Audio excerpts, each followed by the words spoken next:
Hello guys, আমরা যাচ্ছি ঢাকা থেকে চট্টগ্রাম যাবো। এই যে আমার সাথে যাচ্ছে এই দুইটা, এই যে এখন আমরা এবার গাড়ি নিয়ে তারপর ঢাকা যাবো। হ্যালো, আমরা এখন রিক্সায় উঠি যাচ্ছি। কই যাবি তুই? আমার বাপের বাড়ি। তুই উদ্যোগে যাবি? আমি শ্বশুর বাড়ি। শ্বশুর বাড়ি? এই তো আমাদের শ্বশুর বাড়ি সামনে রিক্সা। ভিডিও এমন ভাবে করলে না। ট্রেনে টিকিট কাটার পর ট্রেন আর গেল না, তারিখ দেওয়ার জমানোর জন্য ট্রেন আটকে গেছে। তাই আমরা এখন বাস নিতে আসলাম এখানে, বাসের টিকিট।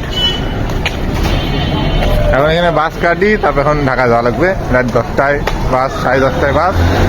বাকি টিকিট পেলাম একটা এসআরে করে এখন ঢাকা যাবো, তারপরে দেখা হচ্ছে। এই দুটো বাস আমাদের, বাসে উঠছি, এখন ঢাকা যাবো বাস ছাড়লে। এই যে বাস, এই যে আমার সিট দেখ। এখন বাস আসছে, বাস যা থামলে তারপর দেখা হচ্ছে। হ্যালো, রাইট বাজে 1:52। আমরা কি পৌঁছে পেলাম ফুড ভিলেজে। এখানে আমাদের গাড়ি থামিয়ে দিল। উদ্যোগ বাথরুম গেছে। এই যে ভিলেজ, এই যে এখন এখানে আধা ঘন্টা ব্রেক দিচ্ছে আমাদের, তারপরে আবার বাস ছাড়বে। আর আমাদের ট্রেন এখনো রংপুরে ঢোকেনি। ট্রেনে আসলে আমরা এখনো রংপুরেই থাকা লাগতো আমাদের। এখন থেকে উদ্যোগ হয়ে গেল রে বাথরুমে আসুক, উদ্যোগ তারপরে খাইতে যাই।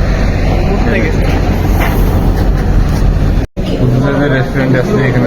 এই যে ভাত, এই যে একটি মাংস, 2টা পরোটা।